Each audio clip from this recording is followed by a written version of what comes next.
શ્રીપાલભાઈ, I would like to request you to share about your group of companies. જ્યારે તમે start કર્યું ત્યારે તમે એક કંપનીથી શરૂ કર્યું હતું અને આજે 5 કંપનીઝમાં આપ અત્યારે ઇન્વોલ્વ છો અને એ ડાયવર્સિફાઈડ છે. બધી જ કંપની એક પ્રોડક્ટ કે એક સર્વિસમાં નથી. અને આપણું આ પોડકાસ્ટ ઘણા બધા entrepreneurs, startup aspiring youth and lot of academicians and different fraternities are watching. So I request you to share your journey, your vision behind these and your core, pillars of the success.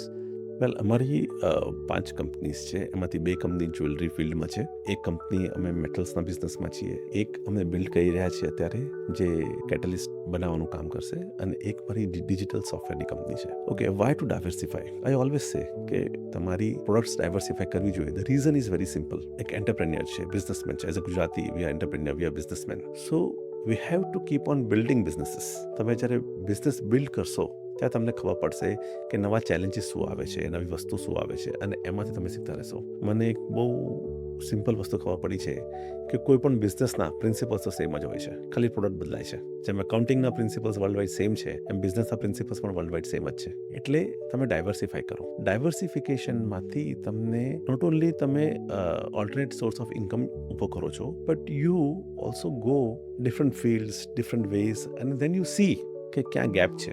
જ્યાં જ્યાં gap છે તમે પૂરતા જાઓ, અને એમ કરતાં તમારો business દરેક જગ્યાએ ગ્રો થવા મળશે.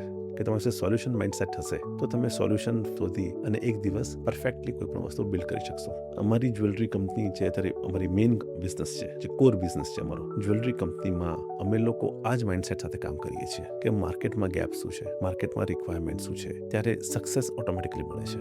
સો it's a very simple process. As I told you, તમારે ખાલી એને આઈડેન્ટિફાઈ કરવાનું છે. then you will see દરેક જગ્યાએ if you are ethical, if you are proper, and if you want to give your best, then you will see કે તમને સામેથી ઘણી બધી ઓપોર્ચ્યુનિટી આવશે. પહેલા એ રસ્તે ચાલવું તો પડશે જ. અઘરું છે પણ એ ઇમ્પોસિબલ નથી.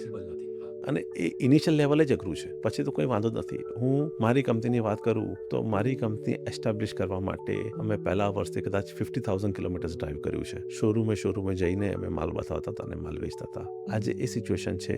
હું તો નથી જ કરતો, અમારો કોઈ સ્ટાફ પણ આજે ટ્રાવેલ નથી કરતો. બધું ઓફિસમાં બેઠા ફોનથી બિઝનેસ થાય છે. So this is how you have to develop. This is for the future એન્ટરપ્રેન્યોર્સ. તમારો બેઝ છે ને, બેઝ સ્ટ્રોંગ હોવો જોઈએ. બેઝ સ્ટ્રોંગ હશે ને તો ઇમારત ઘણી મોટી બનશે. ફાઉન્ડેશન વીક હશે ને તો ઇમારતમાં પ્રોબ્લેમ આવશે છે. તો make sure the foundation is strong. Very strong. કદાચ તમે એ ફાઉન્ડેશનથી આજે 2 માળા જ બનાવી શકો, પણ તમારી આવનારી પેઢી એ 200 માળા બનાવી શકશે. અને જો તમારું ફાઉન્ડેશન વીક છે અને તમે 200 માળા આજે બનાવી દીધા છો, તો આવનારી પેઢી એ તૂટતા જ જોશે.